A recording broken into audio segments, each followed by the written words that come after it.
안녕하세요. 유범진입니다. 네, 오늘은 보세사 제5과목 수출입 안전관리라는 파트를 보려고 합니다. 실질적으로 출제 범위가 제법 넓습니다. 우리 보세사 시험은 25문제가 출제되는데요. 각 과목당이요. 수출입 안전관리는 그 내용이 조금 방대한 편이에요. 하지만 핵심만 최대한 추려서 내용을 요약한다면은 뭐 점수를 한 80점 이상, 적어도 70점 이상 받는 데에는 하등의 문제가 없는 파트라서 너무 그렇게 질에 불안해 하실 필요나 부담 가지실 필요는 전혀 없습니다. 이제 운수기관이 바로 챕터 1이고요. 이제 수출입 안전관리 운수기관에 요거를 좀 보려고 합니다. 이제 좀 크네요. 예, 보겠습니다. 운수기관 바로 먼저 보시면은 이제 운수기관이란 말 그대로 운송수단 등과 그런 운송수단이 어떻게 입항하고 들어오고 나가는 절차 등을 총망라한 내용인데요. 바로 같이 좀 보실게요. 먼저 보시면은 내용을 개항의 지정이라고 나와 있습니다. 개항의 지정. 실질적으로 보시면은 뭐 내용을 좀 가볍게 보겠습니다. 개항은 외국과 무역을 위하여 외국에 개방한 항구나 공항을 말한다라고 해서 외국에 개방한 항구, 공항 밑줄. 네, 무엇을 위해서요? 무역을 위하여입니다. 수출, 수입을 위하여 개방한 항구나 공항입니다. 그래서 이 내용에 관해서 지정 요건이 사실 매우 중요합니다. 지정 요건. 개항이 되려면 개항은 무수히 많아요. 근데 개항으로 인정하려면 어느 정도 요건이 필요한데 내용 바로 보실게요. 관세법에 나와 있는 내용이고요. 첫 번째 보시면은 실질적으로 상시 키워드는 요겁니다. 상시는 뭐예요?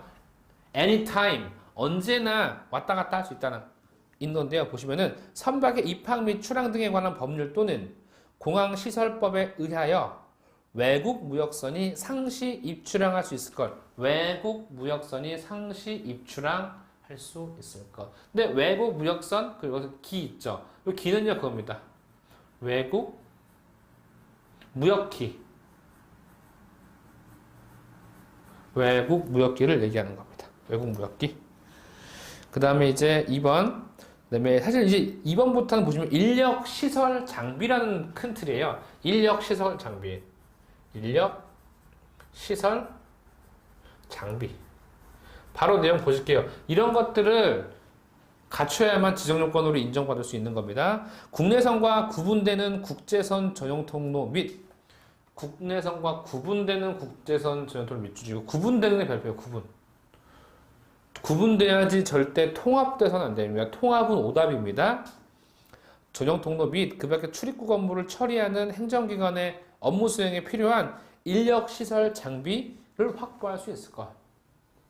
포인트는 겁니다. 국내선과 구분되는 국제선 그리고 인력, 시설, 장비를 확보. 이게 포인트고요. 세 번째 보시면은 흔히 말하는 이제 겁니다. 흔히 말하는 요겁니다. 횟수. 얼마나 많이 들어오냐 보시면요. 먼저 공항입니다. 먼저 3번 보시면은 공항 및 항구의 여객수 또는 화물량 등에 관한 다음 항목의 구매에 따른 기준을 갖출 것. 이 기준은 바로 횟수 기준인데요. 1번 공항 경우는요. 공항의 경우입니다. 1. 정기 여객기가 주 6회 이상 입항 밑줄입니다. 주 6회 이상 입항이고요. 그 다음에 만약에 여객기로 들어온 여객수가 연간 4만 명 이상 밑줄. 4만 명 이상 밑줄입니다.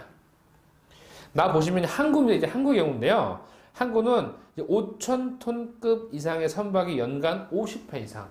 외국 무역선인 건 당연한 거고요. 5,000톤급 이상의 선박이 연간 50회 이상 입항 밑줄입니다.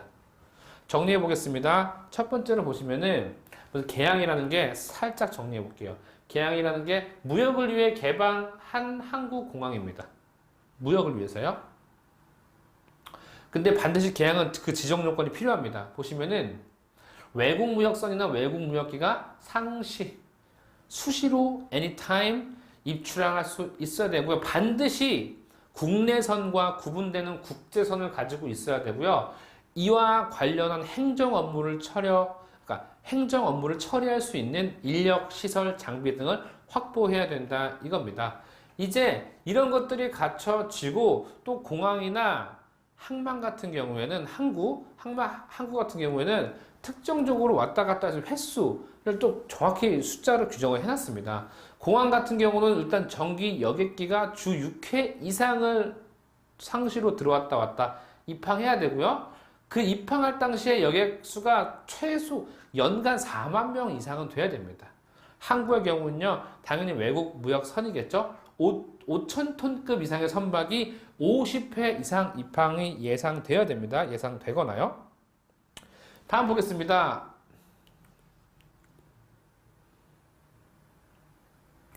외국무역선, 외국무역기라고 이제 풀네임을 다시 한번 또 언급해 드렸어요. 말 그대로 외국만을 왔다 갔다 하는 거예요. 외국만을. 외국에서 우리나라를 오거나 우리나라에서 외국을 왔다 갔다 하는 이 외국무역선기는요, 밑줄 하실게요. 개항에 하나여 운항할 수 있다. 개항에 하나여 별표. 개항만 다닐 수 있는 겁니다. 개항만요. 자, 그 다음에 이제, 근데 만약에, 사실 이게 원칙입니다. 요게 일단 이제 사실 원칙 부분인데, 다만, 바로 예외 규정이죠. 그럼에도 불구하고, 개항이 아닌 지역에 대해 출입의 허가 별표. 이 출입의 허가는 누가 한다? 출입의 허가는 세관장의 허가예요. 세관장. 출입의 허가를 받은 경우에는 그러하지 아니하다. 예, 맞습니다. 원칙적으로 개항에만 외국무역선, 외국무역기가 왔다 갔다 해야 되는 건 맞아요. 하지만 부득이하게 혹은 절차를 거쳐 세관장의 허가를 얻어냈다면은 개항이 아니어도 왔다 갔다 할 수는 있다는 겁니다. 근데 그냥은 왔다 갔다 하게 하지 않아요. 허가라는 특정 절차를 거쳤기 때문에 그에 따른 수수료가 반드시 필요한 겁니다. 다음 보시면요. 외국무역선의 선장이나 외국무역기의 기장은 개항이 아닌 지역의 밑줄입니다. 개항이 아닌 지역에 출입의 허가를 받고자 하는 때는 허가 수수료 납부 밑줄입니다. 개항이 아닌 지역 밑줄, 허가 수수료 납부. 아, 개항이 아닌 지역? 그렇지, 허가 수수료. 키워드가 바로 떠오르셔야 돼요. 수수료 총액은 50만 원을 초과하지 못한다. 요겁니다. 50만 원 초과할 수 없습니다. 최대 이제 관세법상 개항이 나오는데요. 요것 좀 별표를 좀 해주시기 요거요. 보시면은 개항명에 항구, 공항 있습니다. 실질적으로 인천, 부산, 그다음 뭐 제주 이런 건 사실 여러분이 뭐 평택, 당진항 사실 이런 건 여러분들이 기본적으로 아시는 건데 그 외에도 알고 보면 개항들이 굉장히 많아요. 굉장히 많습니다. 또 공항도 보시면 인천, 김포, 김해, 제주 뭐 여기까지 뭐 기본적으로 아시는 거예요. 기본적으로. 예. 여객기가 워낙 많이 왔다 갔다 하는 곳이니까요. 근데 그 외에도 청주, 대구, 무안, 양양이 있는데 이게 사실 우리 시험 특히 5과목에서 절대적으로 출제되는 문제 중에 하나가 개항 문제예요. 이거는 반드시 출제가 됩니다. 그래서 요거 항구 중에는 아닌 거 중에 오답으로 뭐가 나오냐면요. 산호징어가 유명한 주문진항.